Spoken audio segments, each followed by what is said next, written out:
नमस्कार दोस्तों, 12th class political science का सेकेंड चैप्टर दो ध्रुवीयता का अंत, द एंड ऑफ बायोपोलैरिटी का most important MCQ question discussion करेंगे, जो आपके पेपर्स के लिहाज से मोस्ट इंपॉर्टेंट है, जो आपके एग्जाम में आने का चांस ज़्यादा है। उन एमसीक्यू क्वेश्चन को इस वीडियो के माध्यम से, इस पीपीटी के माध्यम से समझने की कोशिश करेंगे। और हाँ, ऑफलाइन वाले जितने भी स्टूडेंट्स हैं वो सबके सब गौर से देखेंगे और याद करते हुए जाएंगे, और साथ ही साथ बैकग्राउंड के कहानी को भी समझेंगे, क्योंकि जो आपका वेंसडे का टेस्ट होने वाला है, वेंसडे को टेस्ट होने वाले हैं, उस टेस्ट में जो ज़्यादातर क्वेश्चन होगा वो इसी वीडियो से, इसी पीपीटी से होगा। क्यों? क्योंकि ये सारे क्वेश्चन आपके पेपर के लिहाज से इंपॉर्टेंट है, मोस्ट इंपॉर्टेंट है। तो ध्यान से सुनेगा। ऑफलाइन बच्चे तो देखेंगे ही, और ऑनलाइन बच्चे भी जितने भी, वो सब बढ़िया से देखेंगे, आराम से बढ़िया से करते जाएंगे, और थोड़ा सा बैकग्राउंड कहानी भी समझेंगे। डायरेक्ट नहीं कि आंसर है, केवल आंसर बताता रहूंगा। पहले डिस्कशन करते हैं। पहला क्वेश्चन, विश्व राजनीति के दो ध्रुव कौन थे? Who are the two poles और ब्लॉक ऑफ वर्ल्ड पॉलिटिक्स? दो ध्रुव की बात हो रही है, दो महाशक्ति की बात हो रही है, दो दबंग की बात हो रही है, और दो दबंग को हमने समझा था। पहला वाला अमेरिका और दूसरा वाला सोवियत संघ। पहला अमेरिका, दूसरा सोवियत संघ। कौन सा? Option number B. देखना ही नहीं है, जो आता है क्वेश्चन डायरेक्ट अपने ऑप्शन पे जाओ, ऑप्शन को नहीं देखना है, जो सही उस पे जाओ। Option number B. समझ में आया? दो दबंग, दो महाशक्तियां होती हैं। उसके बाद समाजवादी क्रांति कब हुई? When did the socialist revolution happen? यानी कि जो रूस में अंतिम सम्राट होते हैं कौन? Tsar Nicholas second, tsar Nicholas द्वितीय। उसके विरोध में जो क्रांति होती है, रेवोल्यूशन होता है, वो कब होती है? 1917 की बात है भाई। कब की? 1917 की। कब की बात है? 1917 की, यानी कि 1917 की बात है।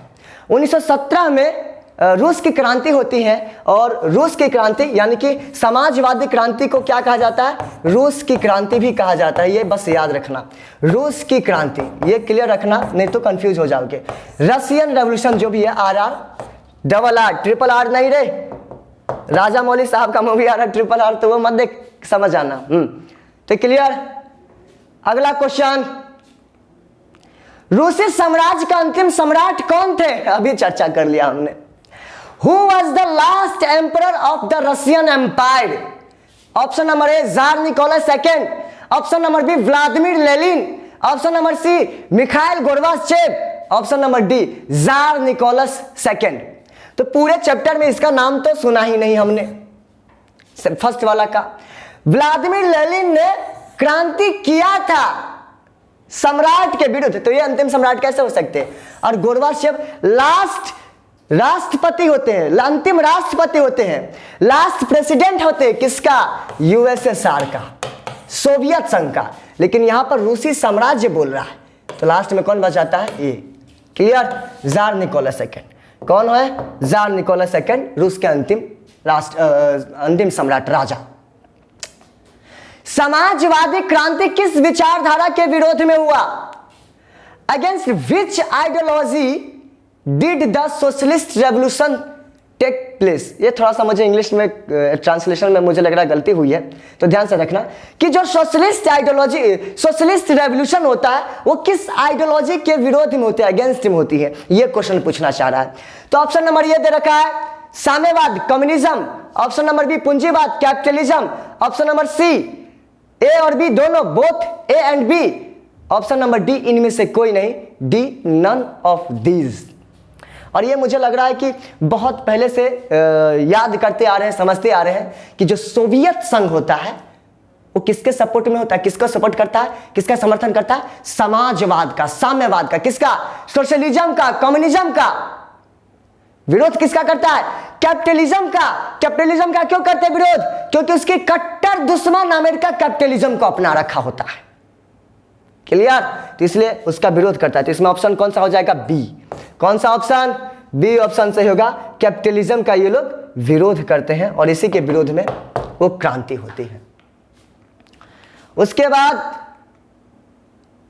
व्लादिमीर लेनिन का संबंध किस देश से है? To which country does Vladimir Lenin belong? कहां से आते हैं? ए अमेरिका, बी सोवियत संघ यानी कि यूएसएसआर, सी ब्रिटेन यानी कि ब्रिटेन ही है भाई, और डी जर्मनी। तो इनमें से कौन सा है? सोवियत संघ। सोवियत संघ के ये पहले राष्ट्रपति होते हैं। ध्यान से सुना, ये भी क्वेश्चन पूछ सकता हूं।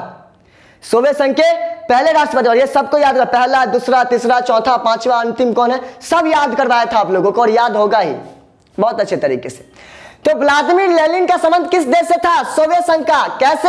ये सोवियत संघ यानी कि यूएसएसआर के फर्स्ट प्रेसिडेंट थे, पहला राष्ट्रपति था। और साथ ही इससे पहले जो रेवोल्यूशन हुआ था, क्रांति हुई थी, उसमें योगदान किसका था? लेनिन साहब का। आगे, निम्नलिखित में से किस क्रांति के बाद सोवियत संघ अस्तित्व में आया?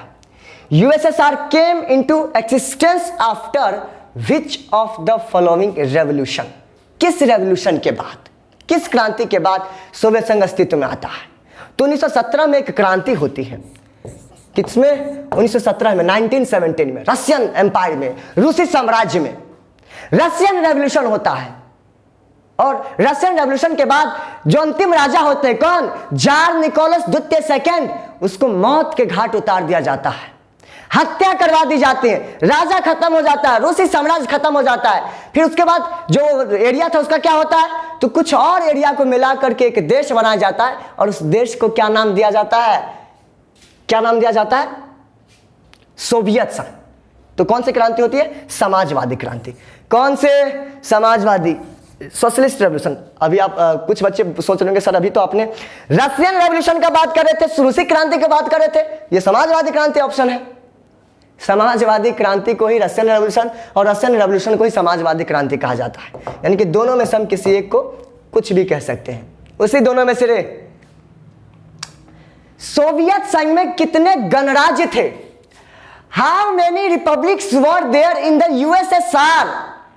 17, 13, 25, 15, 17, 13, 25 और 15। ये मैंने जब चैप्टर्स को समझा रखा हूं उसमें ये बताया है, तो आप लोग उसमें जाकर के देखिएगा कि इसमें से कौन सा सही है।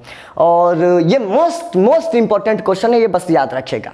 तो आपको ढूंढना ही है और ये आपको वीडियो में मैंने बता रखा, जो चैप्टर समझा रखा, आप प्लेलिस्ट में जाकर के देख सकते हैं आराम से।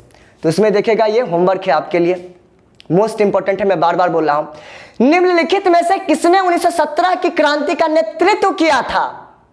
Who among the following led the Russian revolutions of 1917? A. Joseph Stalin, B. Tsar Nicholas II, C. Vladimir Lenin और डी मिखाइल गोर्बाचेव। सबसे पहली बात तो ये कि जोसेफ स्टालिन तो चेला होता है व्लादिमीर लेनिन का, तो जोसेफ स्टालिन बाद में आता है, पहले व्लादिमीर लेनिन आते हैं। उसके बाद जार निकोलस सेकंड के विरुद्ध में तो ये क्रांति होती है, तो ये तो ऑप्शन है ही नहीं। क्लियर? जोसेफ स्टालिन यानी कि ये नहीं है, बी भी नहीं हुआ क्योंकि ये अंतिम राजा होते हैं, इसके विरुद्ध में ही होता है। और उसके बाद डी की बात करें तो मिखाइल गोर्बाचेव अंतिम राष्ट्रपति होते हैं सोवियत संघ का, लास्ट प्रेसिडेंट होते हैं यूएसएसआर का, तो ये भी ऑप्शन में नहीं है, ये भी गलत है। तो बाकी बच गया व्लादिमीर लेनिन। व्लादिमीर लेनिन, और व्लादिमीर लेनिन ही जो क्रांति होती है किसके विरुद्ध में? जार निकोलस सेकंड के विरुद्ध में उसका नेतृत्व करते हैं, लीड करते हैं, लीडर होते हैं, नेता होते हैं। और बाद में जाकर जब नया देश बनता है, रूसी साम्राज्य जब खत्म हो जाता है, तो वो राष्ट्रपति भी बनते हैं। ये हमने पहले डिस्कशन कर लिया। तो इसका ऑप्शन कौन सा सही होगा? Option number C. क्लियर? आगे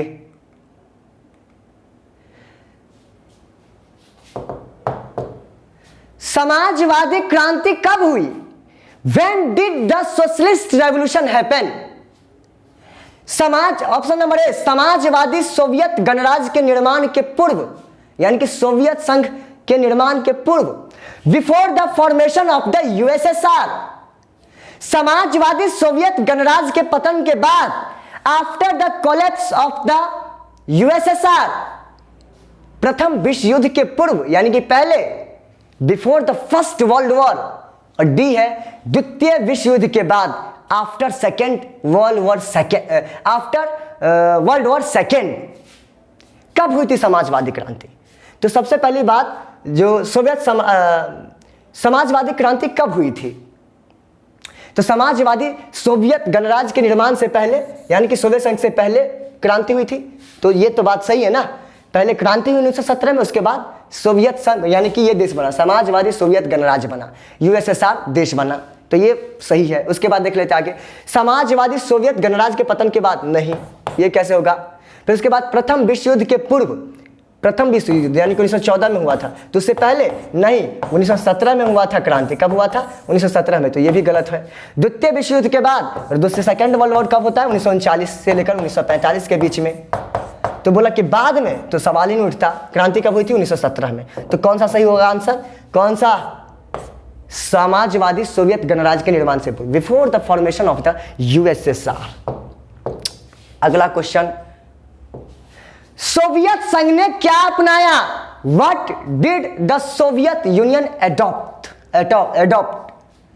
ऑप्शन नंबर ए, दो दलीय व्यवस्था। ये मैंने वीडियो में बहुत अच्छे तरीके से बता रखा, चिल्लाना भी पड़ा था, अब क्या करें, चिल्लाना पड़ता ही है। दो दलीय व्यवस्था यानी कि 2 पार्टी सिस्टम।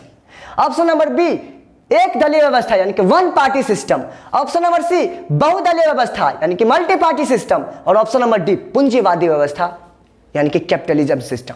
ये भी इंपॉर्टेंट है, मोस्ट इंपॉर्टेंट है, और ये भी मैं नहीं बताऊंगा क्योंकि आप लोगों को वीडियो तो देखनी पड़ेगी। जाइए आप देखिए, उसमें खोजिए और उससे संबंधित और नई चीजें मिलेगा, क्योंकि कुछ इंफॉर्मेशन वहां पर मिल जाएगा आप लोगों को। आए समझ में? यहाँ पर पका पकाया आपको मिल जाता है, तो आप लोग ज्यादा मेहनत नहीं करते हो। तो इस क्वेश्चन का आंसर आपको वीडियो में मिल जाएगा, प्लेलिस्ट में जाए और वीडियो देखिए, उसमें आपको बहुत अच्छे तरीके से आंसर मिल जाएगा। और ध्यान रखना, गूगल पे भरोसा मत करना, गूगल गलती भी बता देता है। तो कई बच्चे सीधे गूगल पे चले जाते हैं, गूगल पे और यूट्यूब पे, बोले कि सर वैसे यूट्यूब पर ही आप पढ़ा रहे हो। तो देख लेना, जैसा भी हो रिसर्च करना अपना। सोवियत संघ में किस पार्टी ने शासन किया? विच party ruled in the USSR? ये भी मैंने क्वेश्चन उसमें बहुत अच्छे तरीके से डिस्कशन किया, और ये एमसीक्यू भी बताया है, यानी कि जो एमसीक्यू मैं छोड़ रहा हूं, यानी कि वो एमसीक्यू वहां पर डिस्कशन हो रखा है, वो एमसीक्यू क्वेश्चन वहां पर दे रखा है, तभी मैं छोड़ रहा। और ये भी मैं अभी नहीं बताऊंगा, इस वीडियो में नहीं बताऊंगा, आपको वीडियो में वो मिल जाएगा, जिसमें मैं पढ़ा रखा हूं, एक्सप्लेन कर रखा हूं, बहुत अच्छे तरीके से चैप्टर्स को समझा रखा हूं। द्वितीय विश्व युद्ध के बाद सोवियत संघ की अर्थव्यवस्था अमेरिका को छोड़कर विश्व की तुलना में डैश थी। After World War second, the economy of the USSR was dash compare to the world except America. तो समझ, सोवियत संघ की व्यवस्था, जो अर्थव्यवस्था तो एकदम डेवलप्ड थी, विकसित थी, अमीर थी, केवल अमेरिका को छोड़कर बहुत ज्यादा आगे थे, है ना। सोवियत संघ की जब विशेषताएं हमने पढ़ा था, याद होगा आपको, कैरेक्टरिस्टिक्स जब हमने यूएसएसआर का पढ़ा था, तो उसमें आपको पता लग गया होगा। तो विकसित, ऑप्शन नंबर ए है। कौन सा है? ऑप्शन नंबर ए है, इसका आंसर सही है। आगे, सोवियत अर्थव्यवस्था की प्रकृति के बारे में निम्नलिखित में से कौन सा कथन गलत है? Which among the following statements that describe the nature of Soviet economy is wrong? ये भी क्वेश्चन डिस्कशन हो चुका है, तो मैं इस क्वेश्चन को यहां डिस्कशन नहीं करूंगा क्योंकि ये वीडियो लंबा लेंदी हो जाएगा। सोवियत संघ का विघटन कब हुआ? When did the USSR disintegrate? तो ये तो सबको याद है, डेट भी याद होना चाहिए आप लोगों को, 25 दिसंबर 1991।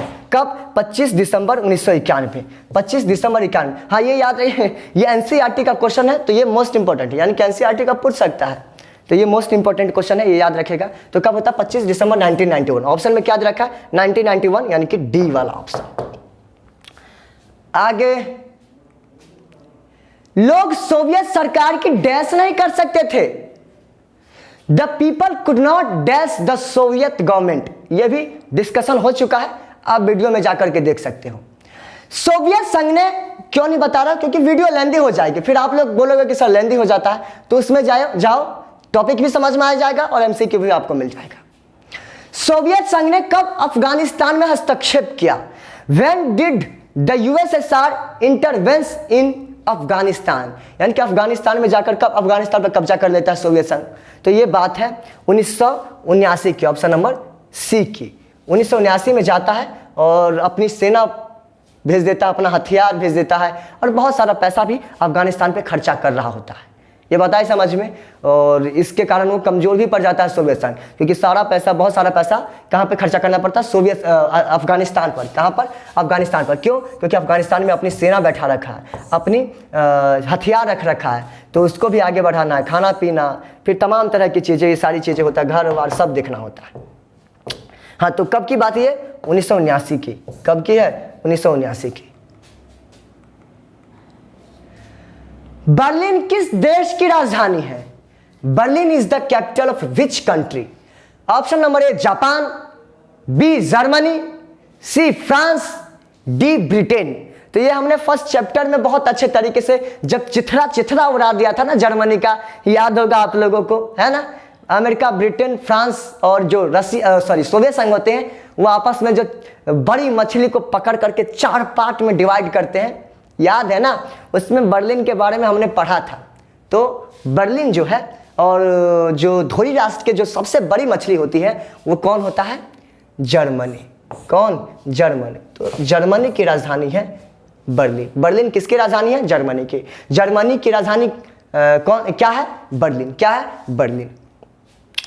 बर्लिन की दीवार कब बनी थी? When was the Berlin was built? Option number A 1965, B 1961, C 1991, D 1989। 1965, 1961, 1991, 1989। तो कब बना था? इसमें 61 वाला। बर्लिन के दीवार को कब बनाया गया था? 1961 में बनाया गया था। किसने बनाया था? यूएसएसआर ने बनाया था। किसने बनाया था? यूएसएसआर ने। ये बर्लिन है मान लेते हैं। बर्लिन के आधे पार्ट पर, इस पार्ट पे मान लेते हैं, इस पार्ट पे था अधिकार यूएसए यानी कि अमेरिका, ब्रिटेन और फ्रांस का, और इस पर अकेला अधिकार था यूएसएसआर का। किसका था? यूएसएसआर का।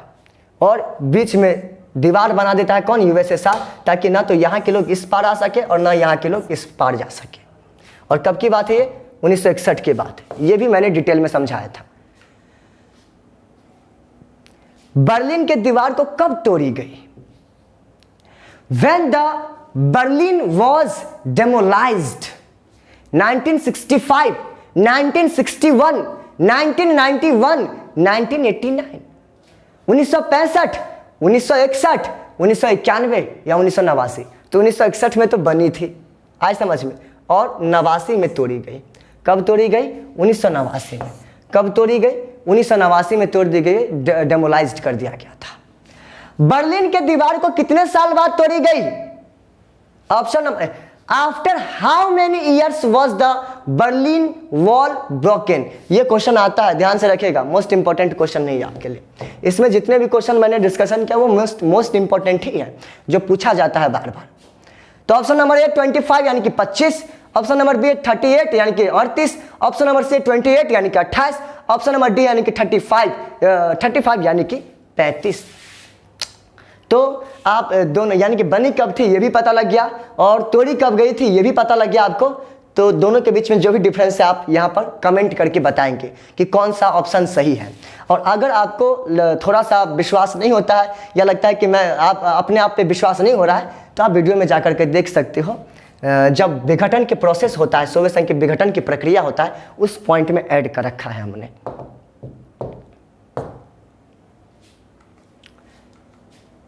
बर्लिन के दीवार को किसने गिराया था? Who demolished the Berlin Wall? Police ने। औकात कहाँ है पुलिस के जो गिरा देगा?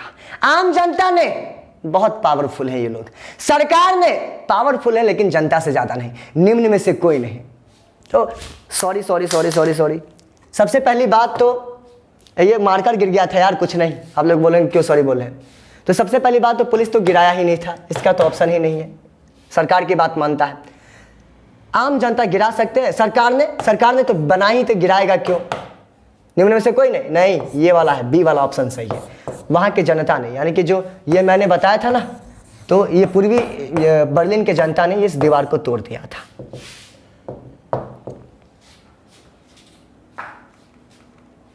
अरे भाई आगे नहीं। बर्लिन की दीवार किसका प्रतीक था? What did the Berlin Wall symbolize? Most important, आपके साथ सेकेंड बुक का पहले ही पेज पर यह लिखा हुआ है। पूंजीवादी दुनिया का, ऑफ द कैपिटलिस्ट वर्ल्ड, साम्यवादी दुनिया का, ऑफ द कम्युनिस्ट वर्ल्ड, पूंजीवादी और साम्यवादी दुनिया के विभाजन का, of the division of the capitalist and communist world. D इनमें से कोई नहीं, डी नन ऑफ दीज। बोल रहा है, देखो ये यहां पर मैप मैं नहीं ला पाया हूं, ये है यूरोप पूरा, सॉरी मैं थोड़ा सा समझाता हूं यहां पे ताकि याद आ जाएगा आप लोगों को।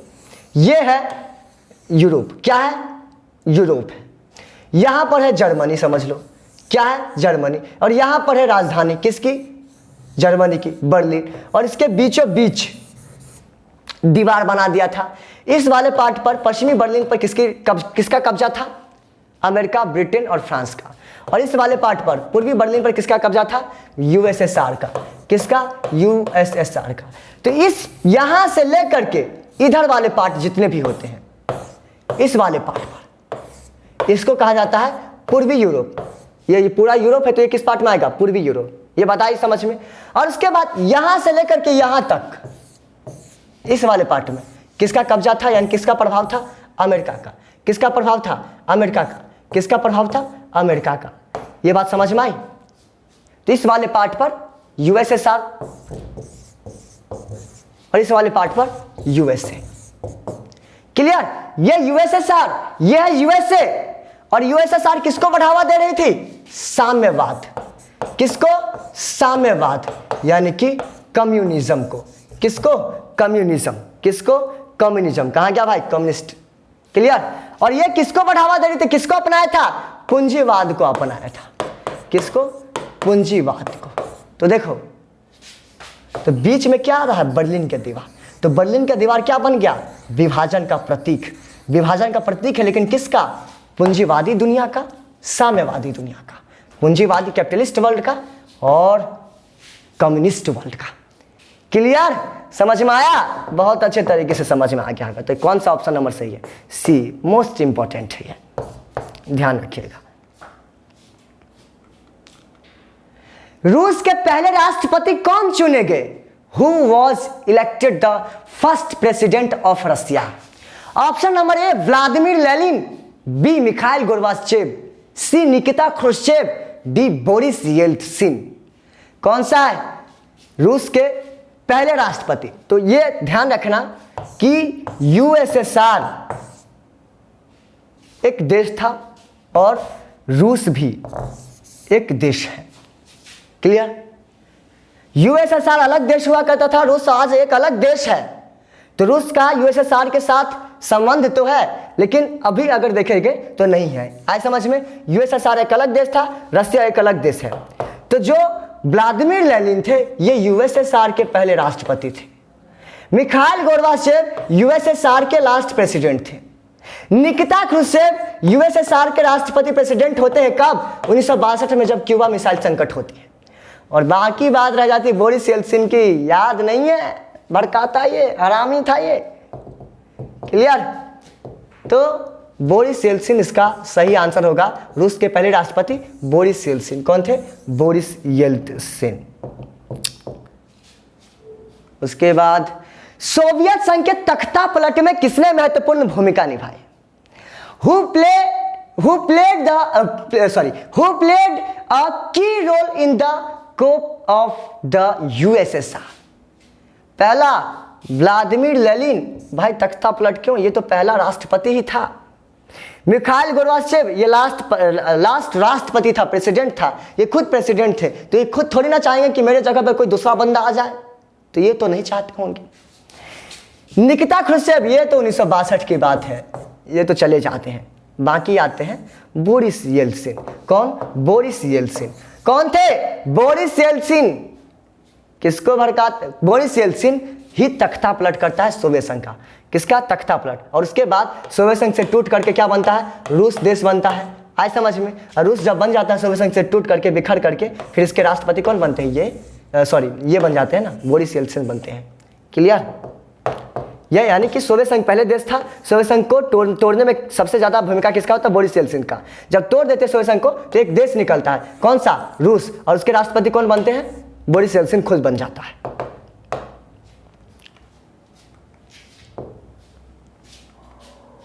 निम्नलिखित में से किस गणराज्य ने सोवियत संघ की समाप्ति की घोषणा कर दी? Which of the following republics declared the end of the USSR? Option number A Kazakhstan, Kyrgyzstan, Tajikistan, B Azerbaijan, Armenia, Georgia, C रूस, यूक्रेन, बेलारूस, और डी निम्नलिखित में से कोई नहीं, नन ऑफ द फॉलोइंग। क्या होगा? सोवियत संघ, निम्नलिखित में से किस गणराज्य ने सोवियत संघ की समाप्ति की घोषणा की? और समाप्ति की घोषणा कौन कर सकता है? समाप्त कौन कर सकता है? ताकतवर देश। और सोवियत संघ में जो 3 मोस्ट पावरफुल रिपब्लिक थे, 3 ताकतवर गणराज्य कौन था? पहला रूस, यूक्रेन और बेलारूस। यही तीनों मिलकर के सोवियत संघ को समाप्त करता है, समाप्ति की घोषणा करता है, डिक्लेयर करते हैं, अनाउंस करते हैं कि सोवियत संघ अब नहीं रहे। क्लियर? तो सी सही होगा इसका आंसर। रूस के किन 2 गणराज्य डैश हिंसक अलगाववादी आंदोलन चले? गणराज्य में, सॉरी होगा ना, में होगा। इन विच 2 republics of Russia dash violent separatist movement took place?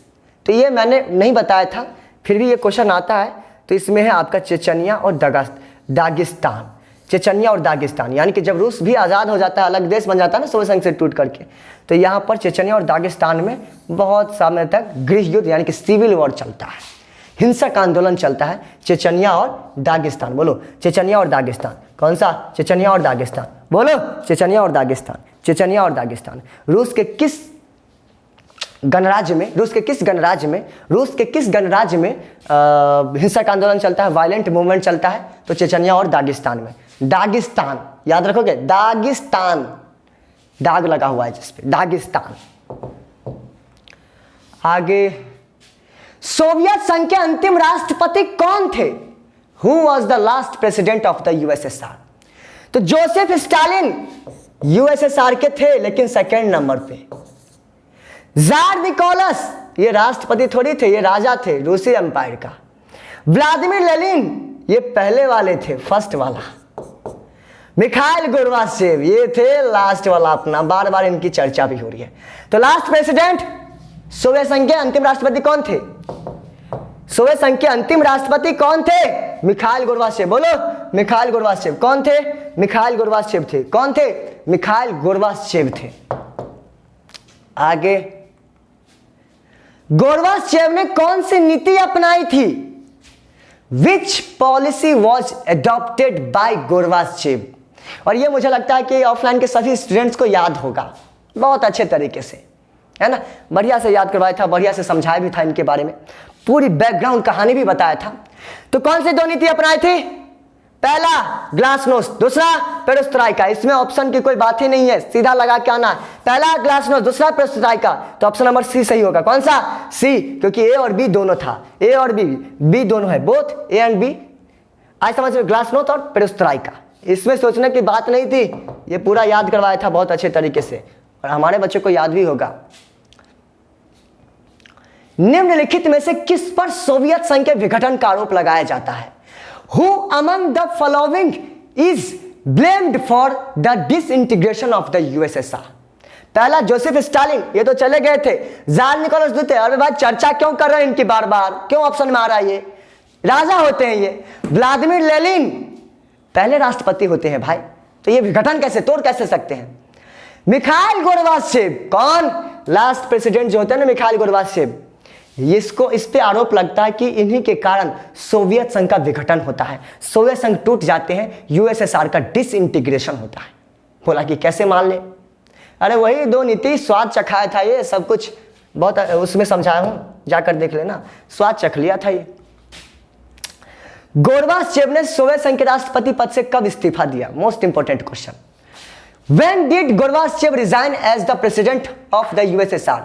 Option number A 25 December 1981, 25 December 1981, B 15 November 1985, 15 November 15 November 1985, C 15 November 1961, 15 November 1961, D 25 December 1991, D 25 December 1991। तो इसमें ये वाला सही है आपका डी। कौन सा? डी वाला सही है, 25 दिसंबर 1991। कौन सा? 25 दिसंबर 1991 को सोवियत संघ के जो राष्ट्रपति होते, लास्ट राष्ट्रपति मिखाइल गोर्बाचेव, वो इस्तीफा दे देते हैं। और जिस समय 25 दिसंबर 1991 को 25 दिसंबर 1991 को जैसे ये इस्तीफा देते हैं, रिजाइन देते हैं, वैसे ही सोवियत संघ का ऑफिशियली औपचारिक रूप से विघटन हो जाता है। यानी कि सोवियत संघ विश्व के मानचित्र से गायब हो जाते हैं। और उसके बदले में कितने देश आते हैं वो आप लोग कमेंट करके बताएंगे। स्वतंत्रता की घोषणा करने वाला पहला सोवियत गणराज्य था। The first Soviet republic to declare independence was, पहला रूस नहीं, यूक्रेन, बेलारूस। तो ये तो तीनों समाप्ति की घोषणा किया था, तो पहला कैसे हो सकता है? आए समझ में? ये तीनों लास्ट में जाकर समाप्ति की घोषणा किया था कि सोवियत संघ अब नहीं रहे, वो मर चुके हैं, डेथ हो चुका है, दफन हो गया उनका। पहला है लिथुआनिया। लिथुआनिया के लोग आगे आते हैं। लिथुआनिया के लोग आज़ादी के लिए आंदोलन सबसे शुरू में करता है, याद है ना? 1988 1988 में आज़ादी के लिए मूवमेंट करते, फ्रीडम के लिए मूवमेंट करते हैं। और उसके बाद कब? 1990 में कब? 1990 में ये आज़ाद हो जाते हैं। किससे? सोवियत संघ से। तो आज़ाद होने वाला पहला गणराज्य लिथुआनिया होता है। कौन सा? लिथुआनिया। याद रखिएगा, ऑप्शन नंबर डी। निम्नलिखित में से कौन सा राज्य बाल्टिक गणराज्य का हिस्सा नहीं था? Which of the following states was not a part of the Baltic Republic? Baltic गणराज्य किसे कहा जाता है? तो जो देश बाल्टिक सागर है, बाल्टिक सी है, तो सी के आसपास जो देश है ना, जो गणराज्य था या जो देश है, उसको बाल्टिक देश या बाल्टिक गणराज्य कहा जाता है। तो बाल्टिक, देखो ये मान लेते हैं ये है आपका यूएसएसआर, ऐसे पढ़े थे ना। और यहाँ पर था आपका लिथुआनिया, लताविया और इस्टोनिया। ये वाला था ना, लिथुआनिया, लताविया और इस्टोनिया। तो यहाँ पर है सागर, बाल्टिक सागर। कौन सा? बाल्टिक सागर। तो इसीलिए इस तीनों को बाल्टिक गणराज्य कहा जाता है, बाल्टिक रिपब्लिक कहा जाता है। आप कई नए बच्चे होंगे, बोलेंगे सर कैसे बता रहे, समझ में नहीं आ रहा है। तो ये मैंने बहुत अच्छे तरीके से वीडियो बनाकर रखा है, प्रॉपर प्लेलिस्ट में जाकर के आप लोग देख सकते हो। तो पहला इस्टोनिया, तो बाल्टिक गणराज्य का ये तो हिस्सा था। लताविया ये भी था, लिथुआनिया ये भी था, लेकिन रूस नहीं था। क्लियर? तो ऑप्शन नंबर आपका कौन सा सही होगा? डी। कौन सा? डी ऑप्शन नंबर, कि ये बाल्टिक गणराज्य का हिस्सा नहीं था। तो थे कौन? इस्टोनिया, लताविया और लिथुआनिया। आगे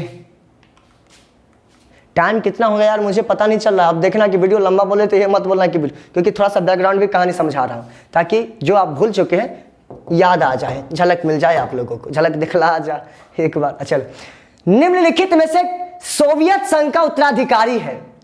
Which of the following is the successor of USSR? A. रूस, Russia, B. Ukraine, C. Belarus, D. Lithuania. यानी कि जब सोवियत संघ टूट जाता है, सोवियत संघ के पास जो वीटो पावर होता है, सोवियत संघ के पास जो परमाणु हथियार होता है, एटॉमिक बम होता है, वो बम, वो हथियार किसको दिया जाता है टूटने के बाद? सोवियत संघ नहीं रहे देश, तो उसका हथियार किसको देगा? तो दिया जाता है रूस को। क्यों? क्योंकि ये उत्तराधिकारी होते किसके? सोवियत संघ के। किसके? सोवियत संघ के। किसके उत्तराधिकारी होते? सोवियत संघ के। तो ऑप्शन नंबर ए।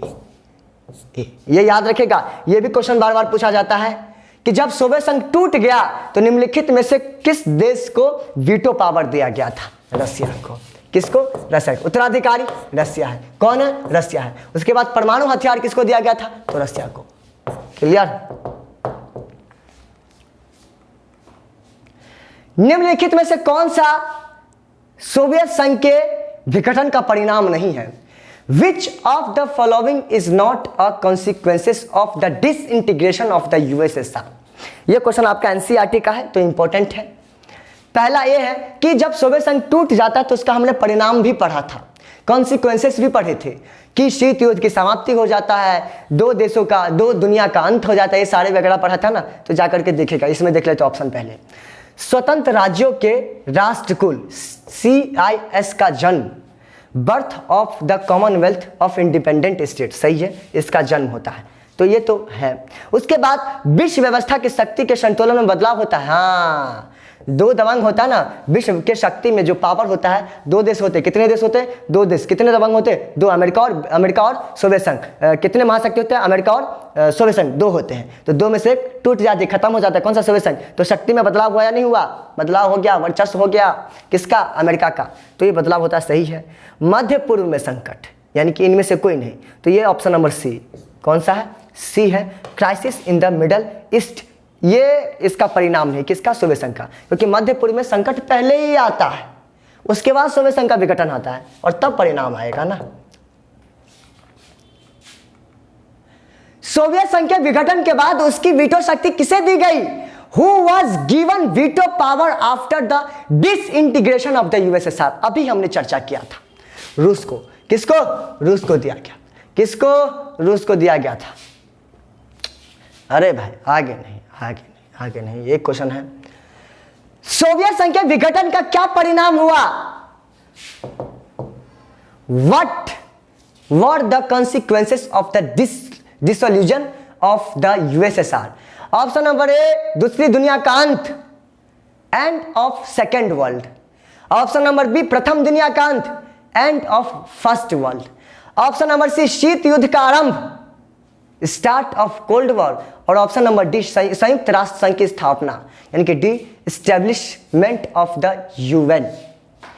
तो पहला दूसरी दुनिया का अंत है, सोवियत संघ के विघटन का क्या परिणाम हुआ, तो दूसरी दुनिया का अंत हुआ या प्रथम दुनिया का अंत हुआ, तो दूसरी दुनिया का अंत हुआ था, ये परिणाम में था। क्या प्रथम दुनिया का अंत हुआ था, नहीं, प्रथम दुनिया का अंत नहीं हुआ था, शीत युद्ध तो पहले ही समाप्त हो गया था। फिर उसके बाद शीत युद्ध तो पहले ही शुरू हो गया था, संयुक्त राष्ट्र की स्थापना भी पहले ही हो गई थी, तो कौन सा ऑप्शन, ए वाला, एंड ऑफ सेकेंड वर्ल्ड। जो दूसरी दुनिया होता है, पहले दुनिया अमेरिका वाला, दूसरी दुनिया सोवियत संघ वाला, और तीसरी दुनिया गुट निरपेक्ष वाला। तो दूसरी दुनिया, सोवियत संघ खत्म हो जाता है, जैसे खत्म तो दूसरी दुनिया भी खत्म। शॉक थेरेपी अपनाने के बाद सोवियत संघ की अर्थव्यवस्था डैश हो गई।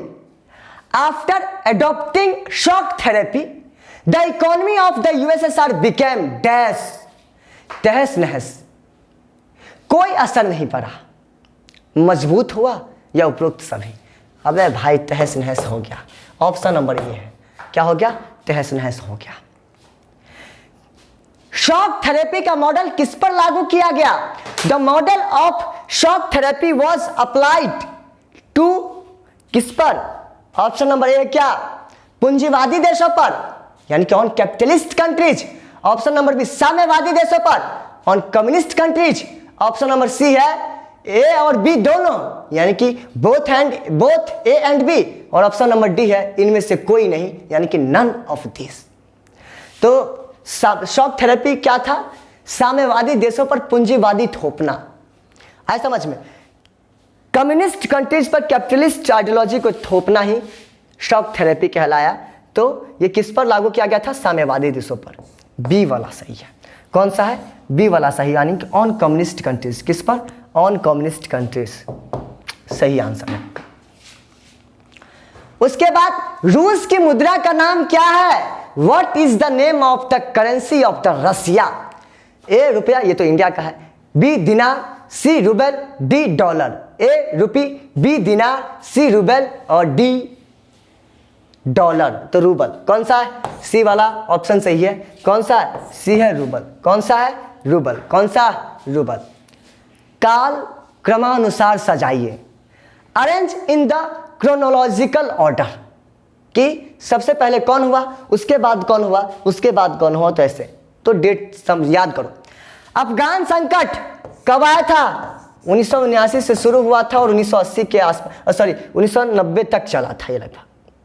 बर्लिन की दीवार का गिरना कब गिरता है, 1989, 1989। डिस्कशन किया था ना ऊपर, याद है आप लोगों को? कब गिराया गया था? 1989 में। सोवियत संघ का विघटन कब हुआ था? 25 दिसंबर 1991 में। कब हुआ था? 25 दिसंबर 1991 में। रूसी क्रांति होती है 1917 में। तो ये तो प्यारा सा टॉपिक है, तो हमें पहले ही पता था। यानी कि Afghan crisis 1979, fall of Berlin wall 1989, dissolution of Soviet union यानी कि यूएसएसआर 1991 और रशियन रिवॉल्यूशन 1917। तो सबसे पहले डी, कौन सा आएगा? डी। यहां पर लिख रहा हूं, आंसर है समझ में। सबसे पहले कौन आएगा? डी, क्योंकि 1917 में रशियन रेवोल्यूशन हुआ था। उसके बाद 1979 में यानी कि अफगानिस्तान में क्राइसिस, अफगानिस्तान में संकट, उसके बाद हुआ 1979 में। उसके बाद बी, कौन सा? बी होगा, कौन सा? B, fall of the Berlin Wall यानी कि बर्लिन की दीवार का गिरना 1989। और उसके बाद आता है कौन सा? Dissolution of the Soviet union यानी कि सोवियत यूनियन का खत्म हो जाना, सोवियत यूनियन का विघटन यानी कि ऑप्शन नंबर सी। तो डी, ए, बी, सी इसका सही अरेंज होगा, क्रोनोलॉजिकल ऑर्डर होगा, क्रमानुसार होगा। क्लियर? तो ये आप देखते रहेगा। चलते हैं अपने अगले टॉपिक पर। रिक्त स्थान को फिल कीजिए। रिक्त स्थान यानी कि फिल इन द ब्लैंक्स। सबसे पहला, सोवियत राजनीतिक प्रणाली डैश की विचारधारा पर आधारित थी। The Soviet political system was based on dash ideology. किस पर था? किस पर? तो इसका होता है समाजवादी पर। समाजवादी।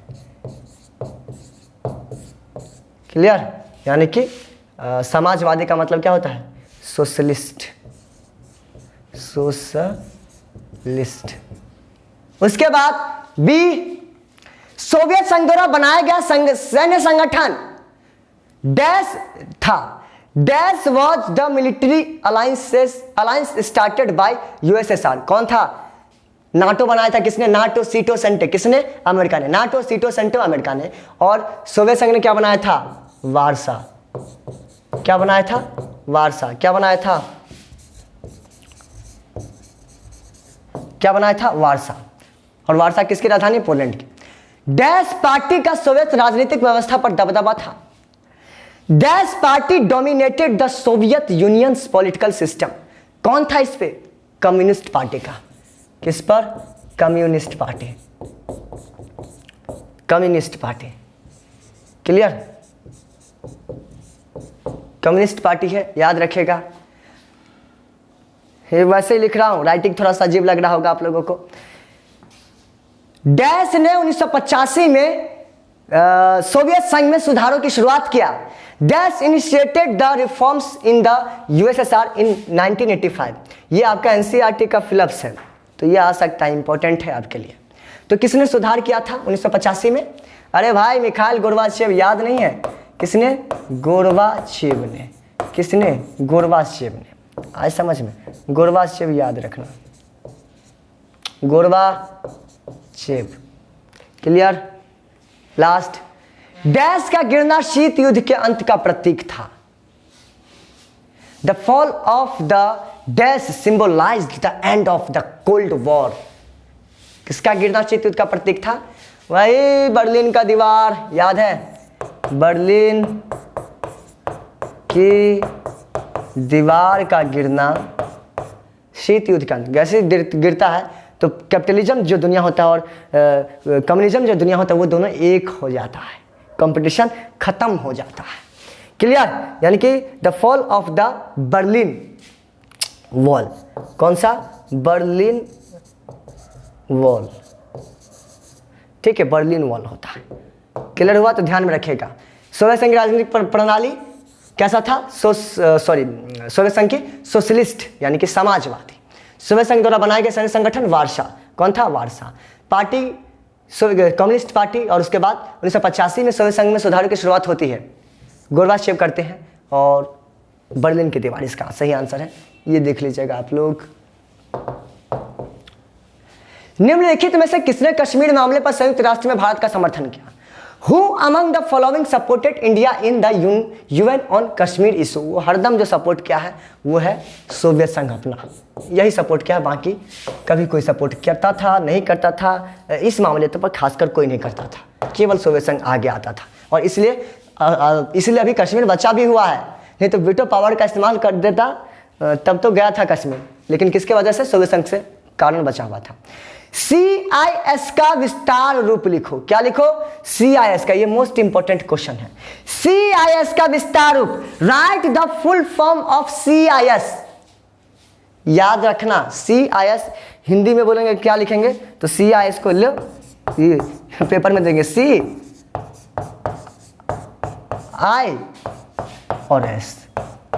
अब लोगों कि इसका विस्तार रूप लिखो CIS का, ये लोग आप कमेंट कीजिए, ये आपको पता है क्योंकि बहुत अच्छे तरीके से हमने बताया था और आप लोगों को याद भी है। ठीक है, तो ये था मोस्ट इंपॉर्टेंट MCQ क्वेश्चन और जो बार बार एग्जाम में आता रहता है। और आगे देखते हैं जो क्वेश्चन बाकी रह गया है कि अरब क्रांति की शुरुआत किस देश से हुई। ये टॉपिक मैंने कल ही पढ़ाया था आप लोगों को। A Jordan, B Saudi Arab, C Israel, D Tunisia. From which country did the Arab Revolution begin?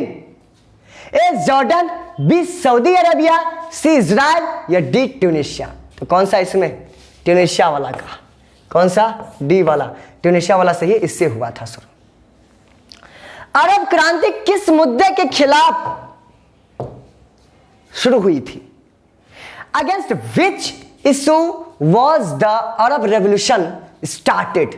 A तानाशाही, डिक्टेटरशिप, B बेरोजगारी और गरीबी यानी कि अनएम्प्लॉयमेंट एंड पॉवर्टी, C भ्रष्टाचार, करप्शन, D उपरोक्त सभी यानी कि ऑल द अबव। देखिएगा बहुत आराम से ये तीनों चारों शब्द था, यानी कि D वाला आपका आंसर सही है, ऑल द अबव। क्लियर? उसके बाद अब तक कितने खाड़ी युद्ध हो चुके हैं? How many gulf wars have happened so far? A है 5 यानी 5, B 3 यानी कि 3, C है 1 यानी कि 1 और D है 2 यानी कि 2। कितने खाड़ी युद्ध हो चुके हैं? अभी तक 2 ही हुए हैं, पहला खाड़ी युद्ध और दूसरा खाड़ी युद्ध, पहला खाड़ी युद्ध और दूसरा खाड़ी युद्ध। प्रथम खाड़ी युद्ध कब हुआ? When did the first Gulf War take place? A 1960 यानी कि 1960, B 1970 यानी कि 1970, D 1980 यानी कि 1980, D 1990 यानी कि 1990। कब हुआ? 1990 भाई, अगस्त 1990। कब? अगस्त 1990, याद है ना? अगस्त 1990 में कुवैत पर आक्रमण कर देता है कौन? इराक। और बहुत सारे लोग समझाने की बुझाने की कोशिश करते हैं लेकिन वो नहीं समझते हैं और अंततः इराक पर 34 देशों की सेना जाकर के अटैक कर देते हैं, है ना? और इसे ही प्रथम खाड़ी युद्ध का नाम दिया जाता है या कहा जाता है। प्रथम खाड़ी युद्ध को निम्नलिखित में से किस अन्य नाम से जाना जाता है? The first Gulf War is known by which of the following other names? A है ऑपरेशन डेजर्ट स्टॉर्म, B है ऑपरेशन इन्फानाइट रीच, C है ऑपरेशन एंड्यूरिंग फ्रीडम, D है ऑपरेशन इराकी फ्रीडम। कौन सा इसमें सही होगा? Operation desert Storm. प्रथम खाड़ी युद्ध का दूसरा नाम ऑपरेशन डेजर्ट स्टॉर्म। क्या है ऑपरेशन डेजर्ट स्टॉर्म? दूसरा क्वेश्चन और लास्ट क्वेश्चन मुझे लग रहा है ये, दूसरी खाड़ी युद्ध को निम्नलिखित में से किस अन्य नाम से जाना जाता है? The second Gulf War is known by which of the following other names? A operation desert storm, B operation infinite reach, C operation enduring freedom, D operation Iraqi freedom. तो ऑप्शन नंबर इसका D है, Iraqi freedom. तो दो आपके लिए important है, एक operation desert storm पहला वाला और दूसरा वाला ऑपरेशन इराकी फ्रीडम। क्या है? Operation Iraqi freedom. दूसरा वाला क्या है? ऑपरेशन इराकी फ्रीडम है। तो ये था आपका MCQ question, most important MCQ question. कुछ हमने वेबसाइट से लिए, कुछ हमने अदर इंस्टीट्यूट के नोट से लिए, कुछ बुक से बनाए, कुछ 10 ईयर से लिए और बहुत सारे मैं खुद भी बनाया था। आज समझ में? तो इस सब को कलेक्ट करने के बाद एक एमसीक्यू बनाया जो आपके लिए इंपॉर्टेंट है, मोस्ट इंपॉर्टेंट है। क्लियर? तो मुझे उम्मीद है कि आप लोगों को ये वीडियो देखने के बाद कुछ फायदा हुआ होगा, आइडिया लगा होगा कि किस तरह से क्वेश्चन पूछा जा सकता है। तो आज के लिए बस इतना ही, और सेकंड चैप्टर आपका यही समाप्त होता है। मिलते हैं अब नए चैप्टर के साथ, नए जोश के साथ, नए पीपीटी के साथ, नए दिन। धन्यवाद।